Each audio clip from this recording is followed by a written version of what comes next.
সিরাজগঞ্জের মাঠে মাঠে শোভা পাচ্ছে হলুদ রাঙা সরিষা ফুল। সরিষার মাঠে শত শত মৌ বক্স স্থাপন করে বিশেষ পদ্ধতিতে মধু আহরণ করছে মৌ চাষিরা। মধু সংগ্রহের খবর জানাতে সিরাজগঞ্জের রায়গঞ্জ থেকে সরাসরি যুক্ত হচ্ছেন সহকর্মী রিঙ্কু কুণ্ডু।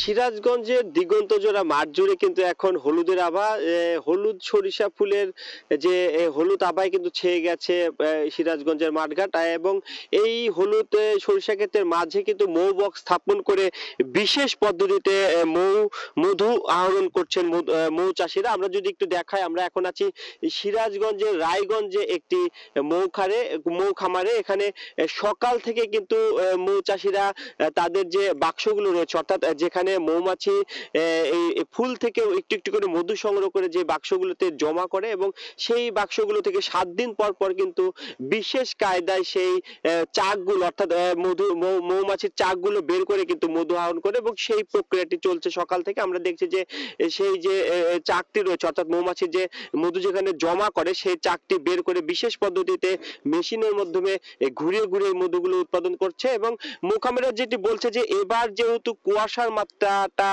একটু বেশি, যে কারণে তাদের উৎপাদন একটু কিছুটা কম হচ্ছে।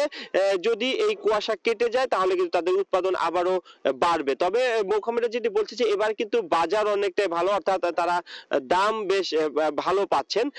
সিরাজগঞ্জে বিশেষ করে তারাস, রায়গঞ্জ, বেলকুচি, কাজীপুর সহ উল্লাপাড়া, এই যে দিগন্তজোড়া মাঠ, এখন কিন্তু প্রতি বছরের ন্যায় শীত মৌসুমে কিন্তু এখানে এই এলাকাগুলোতে কিন্তু বিপুল পরিমাণ সরিষার আবাদ হয়। এবং বিশেষ করে চলন বিলের কথা যদি বলি, সেই অঞ্চলে কিন্তু বিপুল সংখ্যক জমিতে, অর্থাৎ মাঠের পর মাঠ কিন্তু সরিষার আবাদ হয়ে থাকে। এবং এই সরিষা ফুল থেকে কিন্তু মৌয়ালরা তাদের বাক্সগুলো স্থাপন করে, এবং এই যে 3 মাস তারা এই ব্যবসাটি করে, এবং শত শত টন মধু কিন্তু তারা উৎপাদন করে। এবং এখানকার মধুগুলো, সিরাজগঞ্জের উৎপাদিত মধুগুলো কিন্তু গুণগত মান ভালো হয়। এই মধুর চাহিদা কিন্তু প্রচুর রয়েছে, এবং এখান থেকে কিন্তু সারা দেশেই এই মধুগুলো চলে যাচ্ছে। বিভিন্ন জায়গা থেকে পাইকাররা কিন্তু আসছে, এবং এই মধুগুলো তারা পাইকারি দামে কিনে নিয়ে বিভিন্ন জেলায় কিন্তু আসলে তারা বিক্রি করছে। এবং সকাল থেকে সেই প্রক্রিয়াটি চলছে।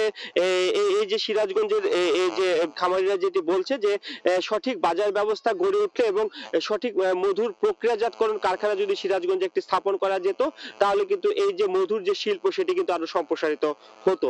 তো এই ছিল সিরাজগঞ্জ থেকে আমার কাছে মধু সংগ্রহের সবশেষ খবর। সিরাজগঞ্জের রায়গঞ্জ থেকে সরাসরি যুক্ত ছিলাম সহকর্মী রিঙ্কু কুণ্ডুর সঙ্গে।